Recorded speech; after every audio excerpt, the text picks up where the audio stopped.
Is it actually possible to make peace with the past? I hear that we want to control, we want to change things we can't change. Is it possible?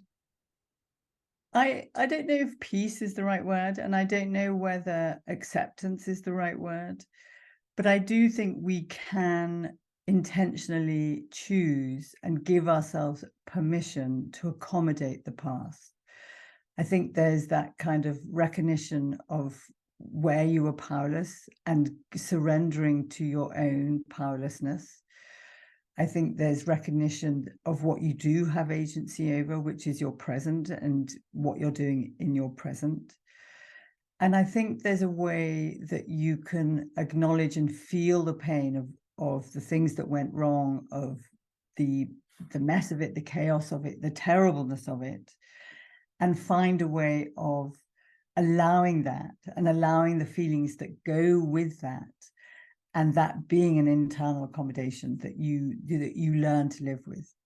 I think people often use sort of things like closure or acceptance, or I think we very rarely find acceptance, but I do think we can learn to live with.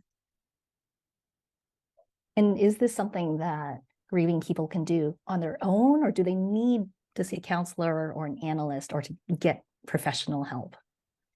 I mean, I think the first step, there's many things I think people can do.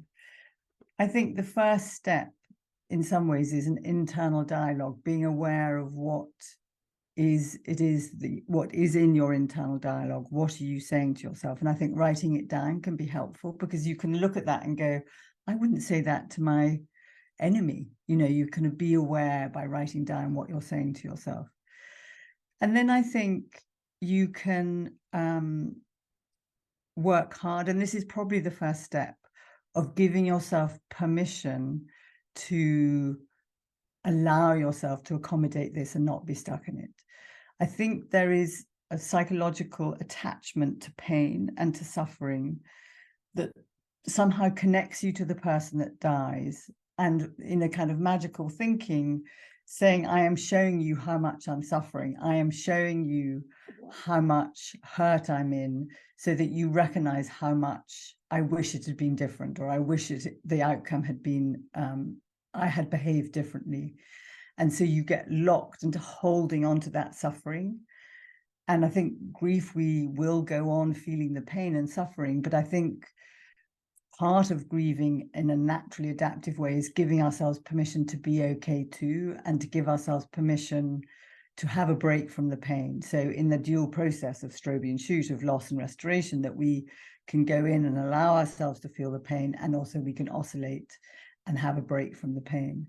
So I think once you've done that piece of work of giving yourself permission, like, I'm going to grieve, I'm not getting over this, I'm not forgetting you, and internally I'm going to emotionally move out of it, so that you have space between the two. I think there are many things that you can do. One of the things I use with clients is, you picture a TV screen and you put the negative image, the one that is your ruminating, or that is your trigger image, you put that on the TV screen exactly like that. You close your eyes, you mentally switch the channel, and you put on a calming image, an image of the sea, an image of trees. Nature, I think, works, but it could be whatever for you is a calming image. And you take a breath, and then you move your attention and do something else. And because our mind likes prediction and habit, the more you do it, the minute you picture the television screen, it will automatically switch to the positive image, and then you go about it. So you can have a break from it. I think some of it is recognizing what your triggers are. Is it a particular room? Is it a smell? Is it a piece of music? And so avoiding the triggers. I think mindfulness and meditation is sort of a combination of journaling, exercise, and mindfulness. Lower your cortisol levels, lower your heightened state, give you more access to your emotional self, your wise mind, your capacity to receive love and give love. Because I think the thing with rumination, it's so self-attacking. When people are kind to us, it falls away from us. It kind of falls off us. So if you take exercise, you do journaling, and then you do meditation, you're kind of freeing yourself to be open to the connection and love of others. And that gives you some of the wherewithal to manage the pain as it comes through you. I think one of the other ones is that you can give yourself permission to have a break, like intentionally give yourself permission. Like, I am not going to think about this, like for an hour or for half an hour or whatever you think is possible. And that, you know, small habits have big, good outcomes. So that really helps.